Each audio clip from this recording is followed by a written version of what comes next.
పితృదేవతలట ఎదురు చూస్తుంటారట, ఎవడైనా గరుకు స్తంభం వేసేవాడు ఉన్నాడా అని చూస్తుంటారట. ఆవుకి మన అభ్యున్నతి కోసం ఈశ్వరుడు ఒక బలహీనత పెట్టాడు. దానికి తోకతో కొట్టుకుంటుంది ఎక్కడన్నా దొరద పెడితే. నిజంగా తోక తగిలితే కర్ర పెట్టి కొట్టినట్టుంటుంది, అలా కొడుతుంది. ఇంకా వెనక్కి ఏదైనా వస్తే కొమ్ముతో గీరుకుంటుంది. కానీ కంటి కింద దురద పెట్టిందనుకోండి, చెవి పక్కన దురద పెట్టిందనుకోండి, గంగడోలు దురద పెట్టిందనుకోండి, దాన్ని గోక్కోవడానికి ఆధారం లేదు. కాబట్టి అది బాధపడుతుంది. గరుకు స్తంభం అని వేస్తారు.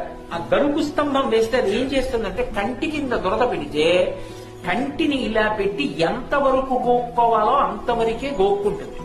గంగడోలు దురద పెడితే గంగడోలు దానికేసి రుద్దుతుంది. అలా ఆవు కాని గరుకు స్తంభాన్ని రుద్దినప్పుడు కొన్ని వెంట్రుకలు రాలి కింద పడిపోతాయి. పితృదేవతలు ఎదురు చూస్తుంటారు, సార్ నా వంశంలో ఎవడైనా గరుకు స్తంభం వేసేవాడు ఉన్నాడా. అలా వెంట్రుకలు కాని కింద పడ్డాయా, ఉత్తర క్షణంలో ఆ గరుకు స్తంభం వేసినటువంటి వాడి యొక్క 7 తరాల వాళ్ళని నరకలోకంలోంచి స్వర్గానికి ఉత్తీర్ణులు చేస్తారు. నేను చెప్పట్లేదు, వేదం చెప్తాను. ఒక గోవు నుండి అంతటి అభ్యున్నత ఉంది. పితృదేవతలట ఎదురు చూస్తుంటారట, ఎవడైనా గరుకు స్తంభం వేసేవాడు ఉన్నాడా అని చూస్తుంటారట. ఆవుకి మన అభ్యున్నతి కోసం ఈశ్వరుడు ఒక బలహీనత పెట్టాడు. దానికి తోకతో కొట్టుకుంటుంది ఎక్కడన్నా దొరద పెడితే. నిజంగా తోక తగిలితే కర్ర పెట్టి కొట్టినట్టుంటుంది, అలా కొడుతుంది. ఇంకా వెనక్కి ఏదైనా వస్తే కొమ్ముతో గీరుకుంటుంది. కానీ కంటి కింద దురద పెట్టిందనుకోండి, చెవి పక్కన దురద పెట్టిందనుకోండి, గంగడోలు దురద పెట్టిందనుకోండి, దాన్ని గోక్కోవడానికి ఆధారం లేదు.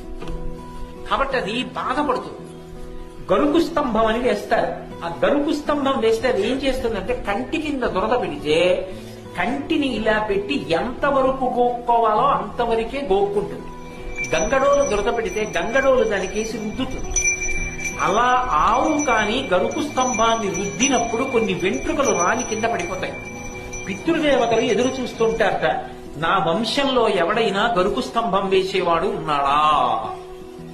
అలా వెంట్రుకలు కాని కింద పడ్డాయా, ఉత్తర క్షణంలో ఆ గరుకు స్తంభం వేసినటువంటి వాడి యొక్క 7 తరాల వాళ్ళని నరకలోకంలోంచి స్వర్గానికి ఉత్తీర్ణులు చేస్తారు. నేను చెప్పట్లేదు, వేదం చెప్తాను.